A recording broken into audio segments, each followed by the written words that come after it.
experience of being on top of that Mexican temple and sort of seeing like how, the experience of a civilization falling, it does seem like, and I know David Brin has written sort of a critique of fantasy and how it contrasts to science fiction in this sense that lots of fantasy is written in this sort of like, oh, there's some past civilization. I mean, right, there's the Scythi who built these amazing cities that are beyond the capacities of the humans.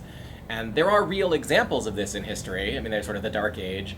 But even in the Dark Age, if you actually look at the sort of progression from Romanesque into Gothic and the rise back out, it's pretty rapid in the grand scheme of things.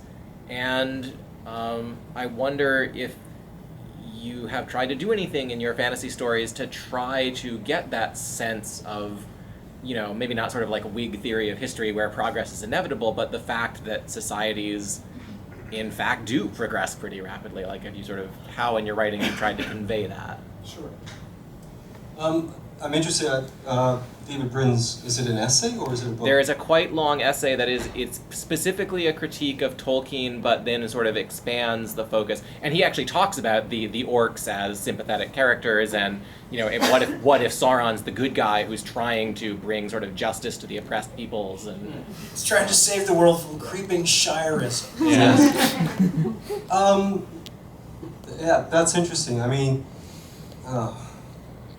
have you read Existence, David Brin's? I haven't read that one. Which probably should have won every award out there, and I know he was very, very upset that it just sort of slipped past.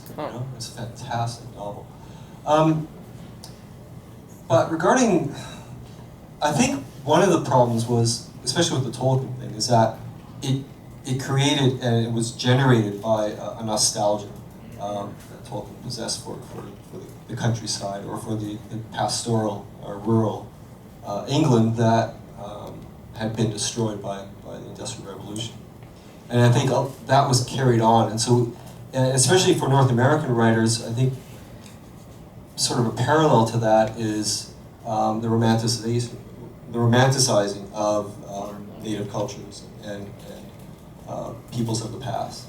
And so we sort of bring that into fantasy. And then, I know as an archaeologist, I made a point of sort of subverting that as much as I could. But I think it's very pervasive. It's a very strong sense of, and it relates to almost all our mythos in the sense of a fallen age, a fallen golden age. It's also, I think, has something to do with the progression in the culture from the point of everybody different than the mainstream is foolish and laughable to when people begin to realize that that's not actually a very good way to look at the world.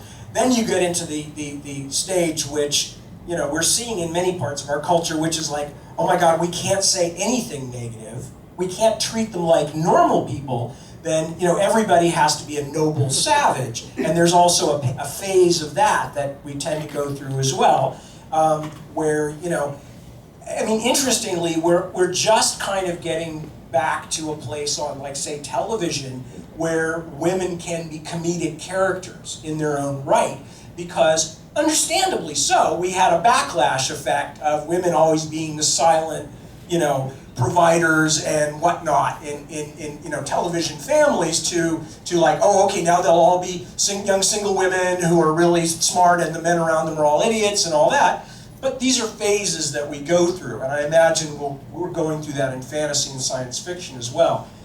It's actually one of the interesting things, and one of the reasons I chose to do this sequel like 30, 35 years in the future, because I wanted to be able to specifically look at how this seemingly static medieval type culture had changed in 30 or 35 years of relative peace around the main characters, and so that we would actually see differences in things, that like now there's sort of a post where there are regular messages that are not just rich people sending to each other, but it's not widespread, but it's now a thing that people expect, that you can have communication. Small things like that, but I think sort of what you're talking about, trying to show that these things are not static. Because that is one of the things that drove me crazy about a lot of 70s epic fantasy when I was first reading this stuff and starting to have my own feeling of I could do this, is that it always felt to me like You know, like the old films where the characters stay in place and they roll a background behind them that keeps going past. You know, it felt like that. It felt like the backgrounds only existed just where the characters were walking, and if you walked 60 yards off to the side, you know, you'd find the back lot with all the people bringing up the flats and painting the, you know, for the next scene and stuff like that. So, but I hope that that is becoming part of it, this idea that, because it's a really bad trope in fantasy, that the unchanging, you know, that's 10,000 years that blah blah ruled the world and all was good, and it's like, Jesus, that sounds boring. Other questions before we run out of time? Yes? Trying to quickly riff off that. You know, in the Malazan book of the Fallen, like there's the idea of, you know, cultures progress and they progress quickly, but they might fall to the same errors of judgment or the same, you know, cultural flaws that cause them to crash. So the mere fact that, like, you know, a culture in the future is ascending rapidly, you know, they might hit a same breaking point from an ecological or sociological standpoint, and then that same cycle gets repeated again. As Jared Diamond. Yeah, but well, or like Stephen mentioned, the Mayans, who in most cases probably just climate changed.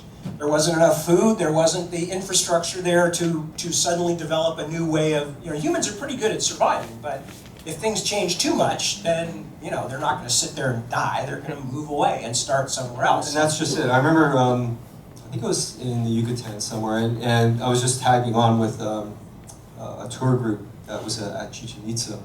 And yeah, one of these tourists said, well, where are the Mayans? You know, they've all died out.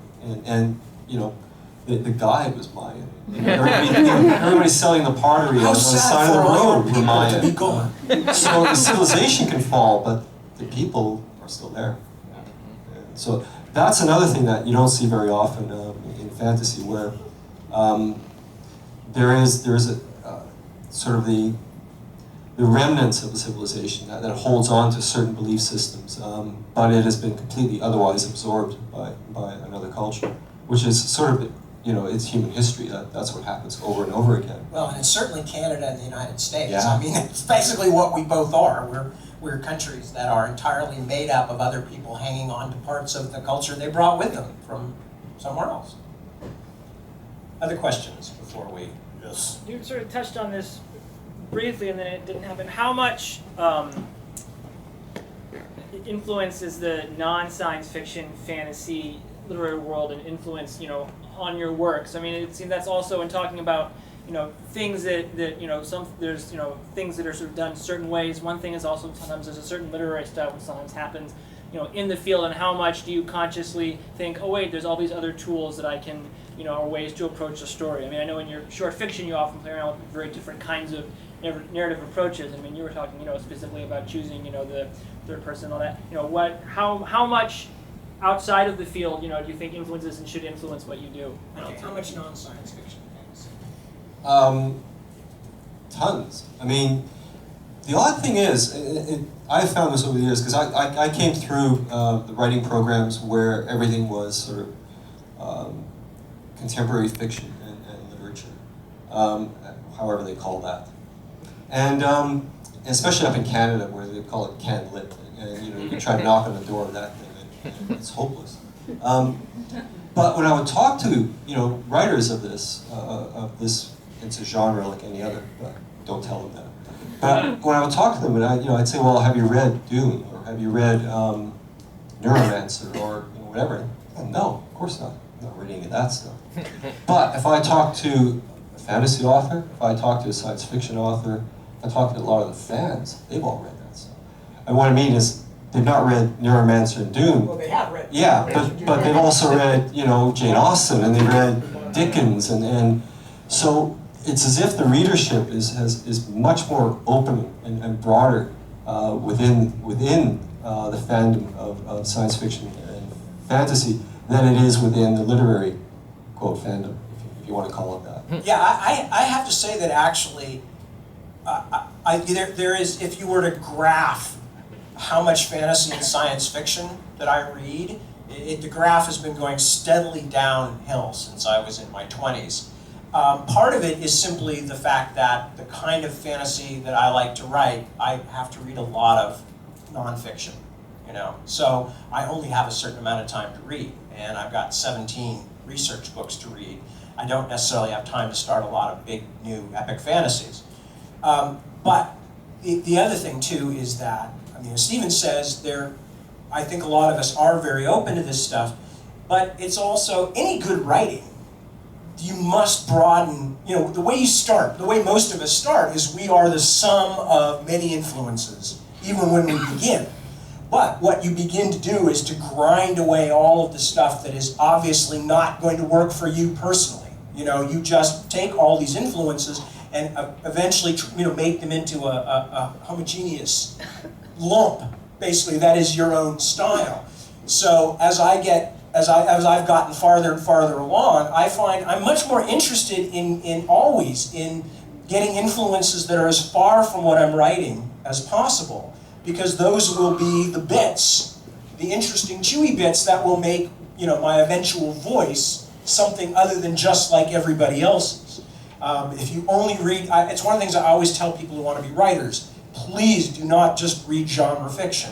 You know, it's poison. It's incestuous. You know, you're imitating other people who are imitating other people, and that's where the sort of lowest rung of what's in our field comes from. Is there are people writing for other people, and none of them have read anything else, and none of them are interested in the big ideas outside of, you know, oh, is your orc a dwarf thief? Or is he, you know, I mean, an elven dwarf orc thief? You know, that kind of stuff. So, yeah, I think it's crucial to take as much as possible.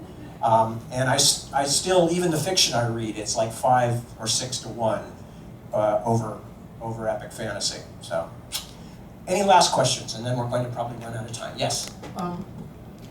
As I was trying to introduce